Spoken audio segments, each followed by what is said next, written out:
ഞങ്ങൾ professor P C Thomas and Chaitanya ക്ലാസ്സസിലെ 2023-24 ബാച്ചിൽ റിപ്പീറ്റ് സ്റ്റുഡൻസ് ആണ്.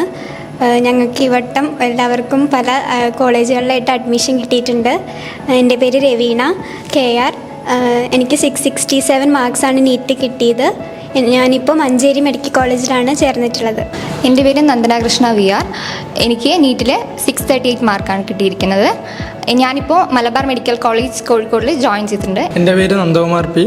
ഞാൻ ഇപ്പോൾ NIT Calicut electronics and communication engineering വിദ്യാർത്ഥി. ഞാൻ അഖിൽ കൃഷ്ണ. ഞാനിപ്പോൾ ട്രിവാൻഡ്രം BDS ചേർന്നിട്ടുണ്ട്. എനിക്ക് 647 മാർക്കാണ് നീറ്റിൽ കിട്ടിയിട്ടുണ്ടായിരുന്നത്. എൻ്റെ പേര് അശ്വതി. എനിക്ക് നീറ്റിന് 655 മാർക്കാണ്. എനിക്കിപ്പോൾ കണ്ണൂർ മെഡിക്കൽ കോളേജിൽ MBBS സീറ്റ് നേടിയിട്ടുണ്ട്. എൻ്റെ പേര് രമ്യാദാസ്. എനിക്ക് 637 ആയിരുന്നു ഈ കഴിഞ്ഞ നീറ്റിൻ്റെ സ്കോർ. ഞാനിപ്പോൾ മലബാർ മെഡിക്കൽ കോളേജ് കോഴിക്കോടിൽ ജോയിൻ ചെയ്തിട്ടുണ്ട്. എൻ്റെ പേര് സുഫിലി. എനിക്ക് ഈ കഴിഞ്ഞ നീറ്റിൽ കിട്ടിയ സ്കോർ 700 ആണ്. ഞാനിപ്പോൾ കാലിക്കറ്റ് മെഡിക്കൽ കോളേജിൽ MBBSന് അഡ്മിഷൻ എടുത്തിട്ടുണ്ട്. എൻ്റെ പേര് സിബിത CB. ഞാൻ കോട്ടയം ഡെൻ്റൽ കോളേജിൽ BDSന് അഡ്മിഷൻ എടുത്തിട്ടുണ്ട്. എൻ്റെ ഫസ്റ്റ് അറ്റംപ്റ്റിൽ എനിക്ക് കിട്ടിയ സ്കോർ 541 ആയിരുന്നു. ഞാനിവിടുത്തെ ഓൺലൈൻ റെഗുലർ ബാച്ചിലൊരു സ്റ്റുഡൻ്റ് ആയിരുന്നു. പിന്നീട് എനിക്ക് ഇവിടുത്തെ ഹോസ്റ്റലും അതേപോലെ ടീച്ചേഴ്സുമായിട്ട് ഡയറക്റ്റായി മിങ്കിൾ ചെയ്യാനൊക്കെ കഴിഞ്ഞതുകൊണ്ടാണ് ഈ 700 എന്നുള്ളൊരു മാർക്കിലേക്ക് എനിക്ക് എത്തിപ്പെടാൻ പറ്റിയത്. എനിക്ക് കഴിഞ്ഞ വർഷത്ത് എനിക്ക് കിട്ടിയ സ്കോർ 350 ആയിരുന്നു കഴിഞ്ഞ അറ്റംപ്റ്റിൽ. അപ്പോൾ എനിക്ക് നല്ല ടെൻഷൻ ഉണ്ടായിരുന്നു, എങ്ങനെയാണ് എൻ്റെ MBBS എന്നുള്ള സ്വപ്നം എങ്ങനെ ക്രാക്ക് ചെയ്യുക എന്നുള്ളതിൽ എനിക്ക് നല്ല പേടിയുണ്ടായിരുന്നു. അപ്പോൾ ഓരോ DPPs കഴിയുമ്പോഴും മാർക്കൊക്കെ കുറയുമ്പോൾ എനിക്ക് നല്ല ടെൻഷൻ ഉണ്ടായിരുന്നു. അപ്പോൾ ഞാൻ ഓരോ ടീച്ചേഴ്സിൻ്റെ അടുത്തും പോയി കാണുമായിരുന്നു. എല്ലാവരും നല്ല സപ്പോർട്ടീവായിരുന്നു. ഓരോ DPPക്കും എന്തുകൊണ്ട് എനിക്ക് മാർക്ക് കുറഞ്ഞു, എവിടേക്കാണ് എനിക്ക് വീഴ്ച പറ്റി എല്ലാവരും പറഞ്ഞു തന്നു. അതാണ് എനിക്ക് തോന്നുന്നു ഏറ്റവും കൂടുതൽ എനിക്ക് ഒരു മുന്നിലോട്ട് വരാൻ പറ്റിയത് അവരുടെ ഒരു സപ്പോർട്ടായിരുന്നു. എനിക്ക് ശരിക്കും professor P C Thomas classes എനിക്ക് ഒരുപാട് ഒരു ടീച്ചിങ് എന്നതിലുപരി ഒരുപാട് മെൻ്റൽ സപ്പോർട്ട് തന്നിട്ടുണ്ട് എൻ്റെ ടീച്ചേഴ്സെല്ലാം. എൻ്റെ ഫസ്റ്റ് അറ്റംപ്റ്റിൽ എൻ്റെ മാർക്ക് 288 ആണ്. റിപ്പീറ്റ് ചെയ്തതിന് ശേഷമാണ് എനിക്ക് 655 കിട്ടിയത്. ഒരുപാടായിട്ടാണ് ഞാൻ ഇമ്പ്രൂവ് ആയിരിക്കണത്. എനിക്ക് ഒരുപാട് സന്തോഷമുണ്ട്. റിപ്പീറ്റ് ചെയ്യണ സമയത്ത് തന്നെ പറ്റുമോ എന്നുള്ള ഒരു ടെൻഷൻ അത് എല്ലാവർക്കും ഉള്ളതിനെക്കാട്ടി ഉണ്ടായിരുന്നു. എനിക്കൊരുപാട് ഒരു സബ്ജക്റ്റിന് മാത്രമായിരുന്നില്ല എനിക്ക് ടെൻഷൻ. ഫിസിക്സ് ആയാലും പിന്നെ അടുത്ത DPP വരുമ്പോൾ കെമിസ്ട്രിയുടെ മാർക്ക് പറഞ്ഞ ഒരു നിശ്ചിത ഗ്രാഫ് ഉണ്ടായിരുന്നില്ല എൻ്റെ മാർക്കിന്. അപ്പോൾ അതിൽ ഒരുപാട് ഫ്ലക്ച്വേഷൻ ഉണ്ടായിരുന്നു. പിന്നെ ഇവിടെ റിവിഷൻ ക്ലാസ് ഒരുപാട് മോഡൽസും DPPസും പിന്നെ സാറുമാരോട് ഡയറക്റ്റായിട്ട് ഒരുപാട് മിങ്കിൾ ചെയ്യാൻ പറ്റി. അവരാണ് ഒരു ടെൻഷൻ എന്നൊരു റിലീഫ് കിട്ടിയത് ഈ കണ്ടിന്യൂസ് ആയിട്ട് ക്ലാസ് കാരണമാണ്.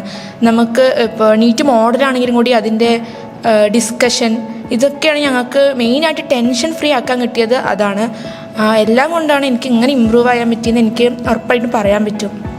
ഞാൻ ശരിക്കും 2 വട്ടം റിപ്പീറ്റ് ചെയ്തിട്ടാണ് എനിക്കിപ്പോൾ 667 കിട്ടിയത്. ആദ്യമായിട്ട് എനിക്ക് കിട്ടിയത് 270 ആയിരുന്നു, പിന്നെ 470 ആയി, പിന്നെ ഇപ്പോൾ 667 ആയി. അപ്പോൾ എനിക്ക് ഭയങ്കര സന്തോഷമുണ്ട്. 2 വട്ടം റിപ്പീറ്റ് ചെയ്യുമ്പോൾ ഭയങ്കര ടെൻഷനായിരുന്നു. പക്ഷേ ഈ വട്ടം കിട്ടി. അത് ഭയങ്കര ഇവിടുത്തെ ഒരു ഇൻസ്റ്റിറ്റ്യൂഷൻ്റെ ഒരു ഹെൽപ്പ് കാരണം തന്നെയാണ് എനിക്ക് ഈ ഒരു അച്ചീവ്മെൻറ്റ് കിട്ടിയത് ഞാൻ ഉറച്ച് വിശ്വസിക്കുന്നു. എനിക്ക് ഫസ്റ്റ് അറ്റംപ്റ്റിൽ കിട്ടിയ മാർക്ക് എന്ന് വെച്ചാൽ 290 ആയിരുന്നു. ഇപ്പോൾ എനിക്ക് കിട്ടിയിരിക്കുന്ന മാർക്ക് 638 ആണ്. എന്തായാലും വലിയൊരു ജമ്പാണ് എനിക്ക് നടന്നിരിക്കുന്നത്. ഞാനൊരിക്കലും പ്രതീക്ഷിച്ചില്ല. ഫസ്റ്റ് അറ്റംപ്റ്റ് കഴിഞ്ഞ് ഇവിടേക്ക് വരുമ്പോൾ നമുക്ക് ടെൻഷൻ ഉണ്ടാവുമല്ലോ, കിട്ടുമോ കിട്ടില്ലയോ, ഒരു നൂലിന്മേൽ കളി എന്ന രീതിയിലായിരുന്നു ഞാൻ വന്നത്. പക്ഷേ ഇവിടെ വന്നപ്പോൾ നമ്മൾക്ക് റിലീഫ് ചെയ്യാം, നമുക്ക് ടെൻഷൻ ഉണ്ടെങ്കിൽ ടീച്ചേഴ്സിന് നേരിട്ട് കണ്ട് സംസാരിക്കാനൊക്കെ പറ്റും. അപ്പോൾ നമുക്ക് നമ്മുടെ ടെൻഷൻ പിന്നെ അതേമാതിരി തന്നെ ഒരു ചിട്ടയായ രീതിയാണ് ഇവിടെ. നമുക്കൊരു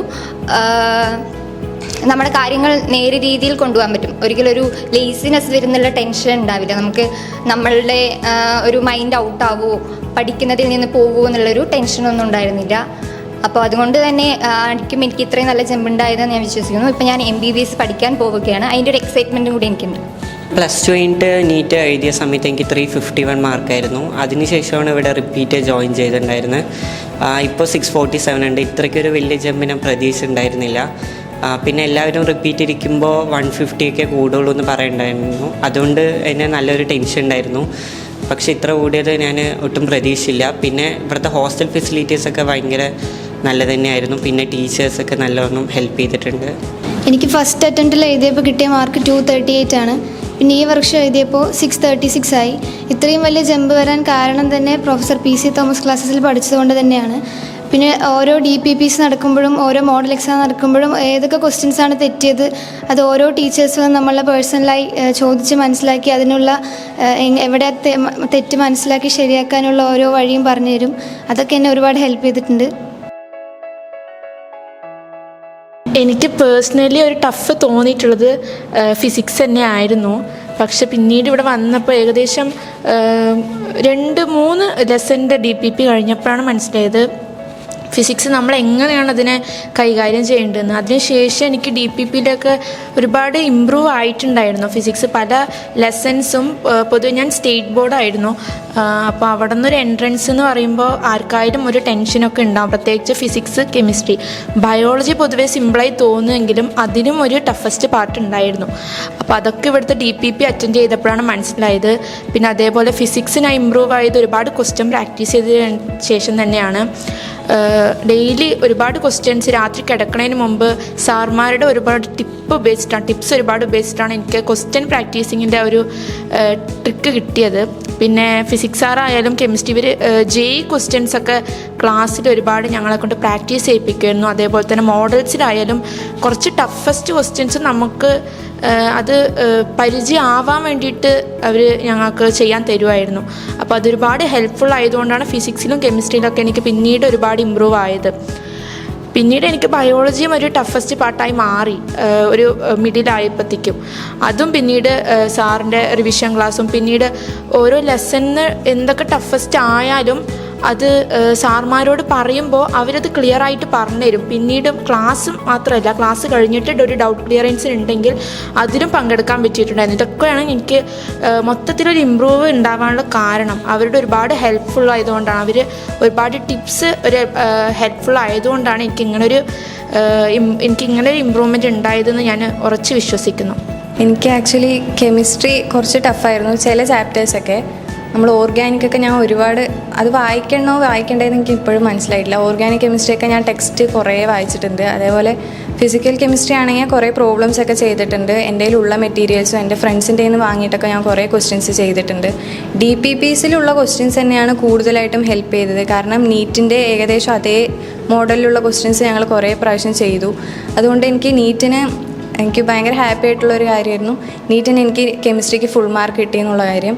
എനിക്കപ്പോൾ ശരിക്കും എൻ്റെ ടീച്ചറിൻ്റെ മുഖമാണ് ഓർമ്മ വന്നത്, ശോഭ മിസ്സിൻ്റെ.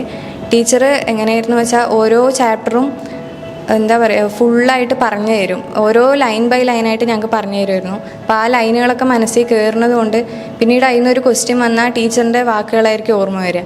അപ്പോൾ അത് നല്ല ഹെൽപ്ഫുള്ളായിരുന്നു എനിക്ക്. പ്രോബ്ലംസ് ചെയ്യുകയാണെങ്കിലും കുറേ പ്രാവശ്യം പ്രോബ്ലം ചെയ്ത് നോക്കിയിട്ടുണ്ടായിരുന്നു. പിന്നെ ഇനോർഗാനിക്കും അതേപോലെ DU&F അങ്ങനത്തെ ചാപ്റ്ററുകളൊക്കെ ഞാൻ ബയോളജി പോലെ പഠിച്ചിട്ടുണ്ടായിരുന്നത്. ഓരോ വരെയും പഠിക്കുമായിരുന്നു. അതുകൊണ്ടൊക്കെ നല്ല ഹെൽപ്ഫുള്ളായിരുന്നു ഇവിടുത്തെ ക്ലാസ്സുകളും DPPസൊക്കെ.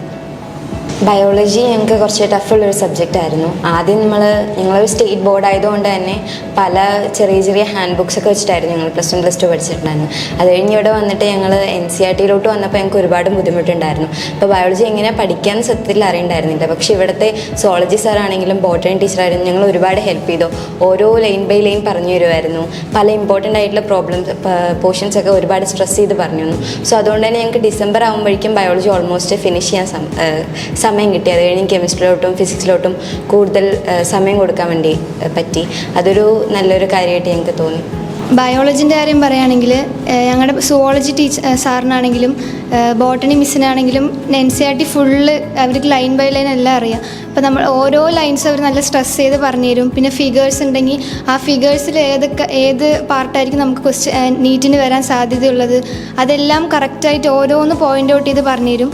പിന്നെ ഓരോ റിവിഷൻ ടൈമിലാണെങ്കിൽ നമുക്ക് ഇമ്പോർട്ടൻ്റ് എന്നുള്ളതല്ല, എല്ലാ കാര്യങ്ങളും ഇമ്പോർട്ടൻ്റ് ആണ്. ഇപ്പോൾ ഹൈലൈറ്റ് ചെയ്യേണ്ട ആവശ്യമൊന്നുമില്ല NCERT ടെക്സ്റ്റ് ബുക്ക്, കാരണം എല്ലാ ലൈനും നമുക്ക് പഠിക്കാനുള്ളതാണ്. അപ്പോൾ അങ്ങനെ എല്ലാ ലൈൻസും സാറ് ഓരോ തവണ റിവിഷൻ ആണെങ്കിലും നോർമൽ ക്ലാസ്സിലാണെങ്കിലും പറഞ്ഞു തരും. അവസാനമായപ്പോൾ എല്ലാ പോർഷൻസും കഴിഞ്ഞു. ബയോളജിയിലെ എല്ലാ പോർഷൻസും കഴിഞ്ഞപ്പോഴും DPPs നമ്മൾ എഴുതി കഴിഞ്ഞു. പിന്നെ ഓരോ സബ്ജക്റ്റ് ടീച്ചേഴ്സ്, ഇപ്പോൾ ബയോളജിൻ്റെ സുവോളജി സാറും സുലേഖ മാമും ഓരോ ചാപ്റ്ററിൻ്റെ അവർ തന്നെ പ്രിപ്പയർ ചെയ്തിട്ട് നമുക്ക് ക്വസ്റ്റ്യൻ പേപ്പർ തന്നിട്ടുണ്ടായിരുന്നു. അത് ഡയറക്റ്റ് ക്വസ്റ്റ്യൻസ് ആയിരിക്കില്ല, ഇൻഡയറക്റ്റ് ആയിട്ട് വന്നാലും നമ്മൾക്ക് അതിനെ എങ്ങനെ അപ്രോച്ച് ചെയ്യാമെന്നുള്ള രീതിയിൽ ഓരോ ചാപ്റ്ററിൽ നിന്നും പിന്നെയും 30 ക്വസ്റ്റ്യൻസ് എക്സ്ട്രാ സാറ് പ്രിപ്പയർ ചെയ്ത് തന്നിട്ടുണ്ടായിരുന്നു. അതൊക്കെ വളരെ യൂസ്ഫുള്ളായി തോന്നി. ഞങ്ങൾക്ക് നടത്തിയിരുന്ന മോഡൽ എക്സാംസ് ആയിരുന്നു കൂടുതലായിട്ട് ഹെൽപ്പ് ചെയ്തത്. ഓരോ ചാപ്റ്റർ വൈസ് DPPs ഉണ്ടാവും. മാത്രമല്ല ഫസ്റ്റ് യൂണിറ്റിൻ്റെ ആദ്യം ഒന്ന് നടത്തും, പിന്നെ സെക്കൻഡ് യൂണിറ്റ്, പിന്നെ ഇത് കഴിഞ്ഞ ഉടനെ ഫസ്റ്റും സെക്കൻഡും യൂണിറ്റ് ഒരുമിച്ച് നടത്തുമായിരുന്നു. ഫസ്റ്റ് യൂണിറ്റ് ചോദിച്ച അതേ ക്വസ്റ്റ്യൻസ് ഒന്നും പിന്നെ റിപ്പീറ്റ് ചെയ്ത് വരില്ലായിരുന്നു. പക്ഷേ ഫസ്റ്റിലും സെക്കൻഡിലും ചെയ്താൽ മാർക്ക് കിട്ടിയ കുട്ടിക്ക് ഇത് രണ്ടും ക്ലബ് ചെയ്ത് വന്നതിലും സ്കോർ ചെയ്യാൻ കഴിയാവുന്ന തരത്തിലുള്ള ക്വസ്റ്റ്യൻസാണ് കിട്ടിയിരുന്നുണ്ടായത്. പിന്നെ ഞങ്ങൾ വെച്ചാൽ ഒരു 60ഓളം മോഡൽ എക്സാം ഇതുവരെ എഴുതി കഴിഞ്ഞിട്ടുണ്ടായിരുന്നു. അതിൻ്റെയൊക്കെ ഏകദേശം അതേ മാതൃകയിലുള്ള ക്വസ്റ്റ്യൻസ് വരെ ഒറിജിനൽ നീറ്റിലും JEEക്കും കണ്ടിട്ടുണ്ടായിരുന്നു. ഇവിടുത്തെ ക്വസ്റ്റ്യൻസ് വെച്ചാൽ ആദ്യം ഒരു ഈസി ലെവൽ ഉണ്ടാവും, പിന്നെ ഒരു മോഡറേറ്റ്, പിന്നെ എബോവ് മോഡറേറ്റ്, അങ്ങനെയായിരുന്നു. പിന്നെ ടഫസ്റ്റ് ലെവലിലുള്ള ക്വസ്റ്റ്യൻസൊക്കെ വളരെ കുറവുണ്ടായിരുന്നുണ്ടായിരുന്നു. ഞങ്ങൾക്കിവിടെ വൺസ് വീക്ക് ഒരു നീറ്റ് മോഡൽ എക്സാം ഉണ്ടാകുമായിരുന്നു. എനിക്ക് കുറേ നാൾ കോൺസ്റ്റൻ്റ് ആയിട്ട് കിട്ടിയ ഒരു 670, 680 റേഞ്ചിലുള്ള മാർക്കായിരുന്നു. അപ്പോൾ ഞാൻ നീറ്റിന് എങ്ങനെ പോയാലും ഒറിജിനൽ നീറ്റിന് ഒരു 670 ഉള്ളിലായിരിക്കും എന്നാണ് പ്രതീക്ഷിച്ചിരുന്നത്. പക്ഷേ നീറ്റിന് പോയപ്പോഴാണ് മനസ്സിലായത് ഇവിടുത്തെ എക്സാമുകളിനേക്കാളൊക്കെ ഈസി ആയിരുന്നു ആ ഒരു ഒറിജിനൽ നീറ്റ് എന്നുള്ള കാര്യം. അങ്ങനെയാണ് എനിക്ക് 700 എന്നുള്ളൊരു ഫിഗർ പഠിക്കുന്ന സമയത്ത് ഒരിക്കലും എത്തുമെന്ന് വിചാരിച്ചതേ അല്ല. 670 എത്തി എവിടെയെങ്കിലും ഏതെങ്കിലും ഒരു മെഡിക്കൽ കോളേജിൽ അഡ്മിഷൻ കിട്ടണം എന്നായിരുന്നു ആഗ്രഹം. പക്ഷേ എനിക്ക് എല്ലാവരും ആഗ്രഹിക്കുന്ന കോളേജാണല്ലോ കോഴിക്കോട്. കേരളത്തിലുള്ള എല്ലാവരുടെയും എയിംസ് കഴിഞ്ഞുള്ളൊരു അംബീഷൻ എന്ന് പറയുന്നത് കോഴിക്കോട് എത്തണം എന്നുള്ളതാണ്. അപ്പോൾ 700 സ്കോറിൽ എത്തിയത് കാരണമാണ് എനിക്ക് കോഴിക്കോട് എത്താൻ പറ്റിയത്.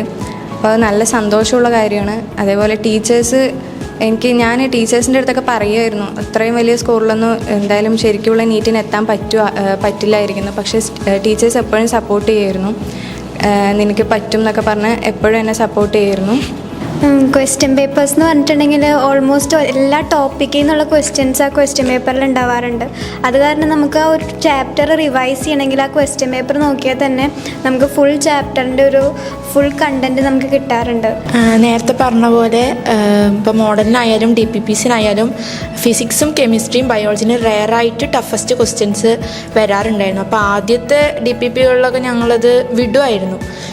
പിന്നെ കാണുമ്പോൾ പണ്ട് ആദ്യത്തെ മോഡൽസിലൊക്കെ ഇട്ടത് പിന്നെ റിവിഷൻ്റെ ഒക്കെ ഇടാൻ തുടങ്ങി എക്സാംസിന്. അപ്പോൾ അത് കാണുമ്പോൾ എവിടെയോ കണ്ടിട്ടുള്ള ഒരു പരിചയമുള്ള ക്വസ്റ്റ്യൻ, അന്ന് വിട്ടിരുന്ന ക്വസ്റ്റ്യൻസ് ഞങ്ങൾ പിന്നെ റിവിഷൻ ടൈമിൽ അത് എങ്ങനെയെങ്കിലും ചെയ്യണം. അതൊരു പിന്നെ ഒരു കോമ്പറ്റീഷനായി. ഇപ്പോൾ എൻ്റെ ക്ലാസ്സിലിരിക്കുന്ന കുട്ടി അത് ചെയ്തിട്ടുണ്ടാവില്ല, അപ്പോൾ എനിക്ക് എന്തായിട്ടും ഇത് ചെയ്യണം. അപ്പോൾ ക്ലാസ്സിൽ അത് ഡിസ്കസ് ചെയ്യുമ്പോൾ ഞാൻ ചെയ്തിട്ടുണ്ട് എൻ്റെ കറക്റ്റ്, അങ്ങനെ ഒരു കോമ്പറ്റീഷൻ ലാസ്റ്റ് ടൈം വന്നിട്ടുണ്ടായിരുന്നു. ആ റെയറായിട്ട് വരുന്ന ടഫസ്റ്റ് ക്വസ്റ്റ്യൻ പോലും ചെയ്യാനുള്ള ഒരു മാനസികാവസ്ഥയും.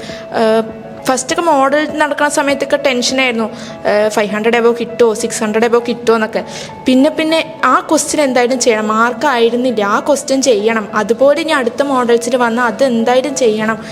നീറ്റിന് വന്നു വെച്ചാൽ അത് കാണുമ്പോൾ ഞെട്ടരുത്, അത് ഞാൻ ഓൾറെഡി കണ്ടതാണ് എന്നുള്ള ഒരു ഒറിജിനാലിറ്റി കണ്ട ഒരു ഫീലായിരിക്കണം എന്നുള്ള ഇതിലായിരുന്നു ഞാൻ പിന്നീടുള്ള മോഡൽസൊക്കെ ചെയ്തത്. അപ്പോൾ അതിനൊക്കെ ക്ലാസ്സിൽ നിന്ന് ഒരുപാട് അങ്ങനൊരു കോമ്പറ്റീഷൻ വന്നതുകൊണ്ടും ഒരുപാട് നന്നായിട്ട് എനിക്ക് ഒറിജിനലായിട്ട് നീറ്റിന് പെർഫോം ചെയ്യാൻ പറ്റി. ഫസ്റ്റൊക്കെ എനിക്ക് നല്ല ഒരു 660, 620 അങ്ങനത്തെ ഒരു റേഞ്ചിലായിരുന്നു എൻ്റെ മാർക്ക് നിന്നിട്ടുണ്ടായിരുന്നത്. പിന്നെ ലാസ്റ്റ് റിവിഷൻ്റെ ലാസ്റ്റൊക്കെ എത്തിയപ്പോൾ അത് കുറച്ച് കുറഞ്ഞു വന്നു തുടങ്ങി. ബിക്കോസ് ക്വസ്റ്റ്യൻ പേപ്പേഴ്സ് കുറച്ചും കൂടി ലെവൽ കൂടാൻ തുടങ്ങി. അതുകൊണ്ട് തന്നെ ലാസ്റ്റൊക്കെ അത്രയും ലെവൽ കൂടിയ ക്വസ്റ്റ്യൻ പേപ്പർ ചെയ്തുകൊണ്ടായിരിക്കും നീറ്റിൻ്റെ ക്വസ്റ്റ്യൻ പേപ്പർ അത്രയ്ക്കും ഒരു സിമ്പിളായിട്ടാണ് നമുക്ക് തോന്നിയത്. അത് ആ ലാസ്റ്റ് ചെയ്ത ക്വസ്റ്റ്യൻ പേപ്പേഴ്സിൻ്റെ ഹെൽപ്പ് കാരണം തന്നെയാണ് നീറ്റിൻ്റെ പേപ്പർ ഇത്രയും എളുപ്പമായത്. ഇവിടെ 60ഓളം നീറ്റ് മോഡൽസ് ഞങ്ങൾക്ക് നടത്തിയിട്ടുണ്ടായിരുന്നു. എല്ലാ DPP കഴിഞ്ഞിട്ടും അതിൻ്റെ പിറ്റേ ദിവസം നമുക്ക് കിട്ടാത്ത ക്വസ്റ്റ്യൻസൊക്കെ ചോദിച്ച് നന്നായിട്ട് പറഞ്ഞു തരുമായിരുന്നു. പിന്നെ ഓരോ നീറ്റ് മോഡലിന് ശേഷവും പിറ്റേ ദിവസം ഡിസ്കഷൻ ഉണ്ടായിരുന്നു. അപ്പോൾ ഏത് ടഫ് ക്വസ്റ്റ്യൻ ആയാലും ഏത് സിമ്പിൾ ക്വസ്റ്റ്യൻ ചോദിച്ചാൽ പോലും നല്ല എളുപ്പത്തിൽ പറഞ്ഞു തരുമായിരുന്നു. പിന്നെ ലാസ്റ്റ് സമയത്ത് ഡിസംബറൊക്കെ ആയപ്പോൾ എല്ലാ പോർഷൻസും തീർന്നിട്ടുണ്ടായിരുന്നു. പിന്നെ ജനുവരി തൊട്ട് റിവിഷനായിരുന്നു. റിവിഷനും ഇങ്ങനെ ഓരോ ഡെയിലി എക്സാംസ് ആയിരുന്നു. പിന്നെ ലാസ്റ്റ് സമയം വെച്ച് ഒരു 30 നീറ്റ് മോഡൽ ഓരോ ദിവസം വിട്ട് ഡിസ്കഷനും നീറ്റ് മോഡൽസും ആയിരുന്നു. അത് വളരെയധികം ഹെൽപ്ഫുള്ളായി.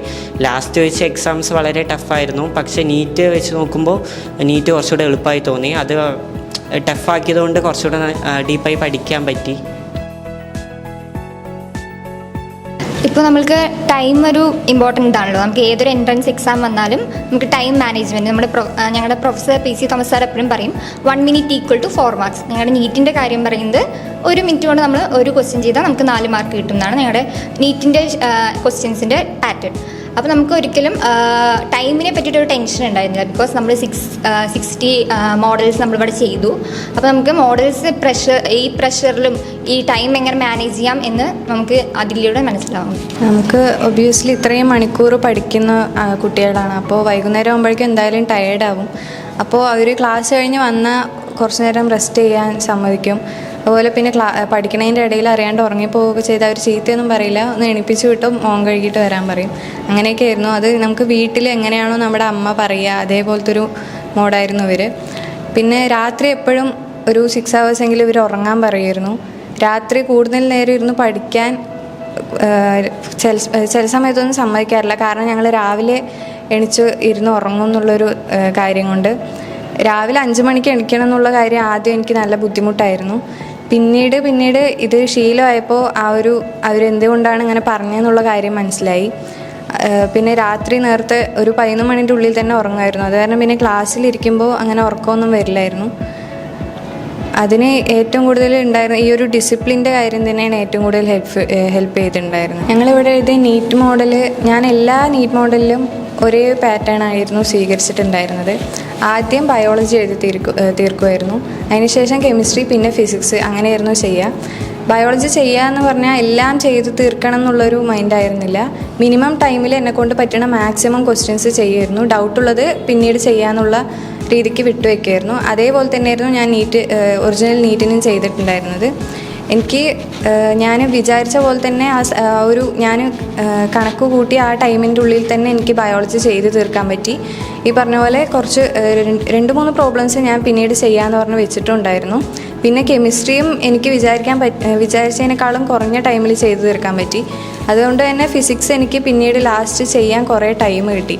എനിക്ക് കിട്ടില്ല എന്ന് തോന്നിയൊരു പ്രോബ്ലം ഞാൻ ചെയ്തു. അതിന് കുറേ ടൈം എടുത്തിട്ടുണ്ടായിരുന്നു.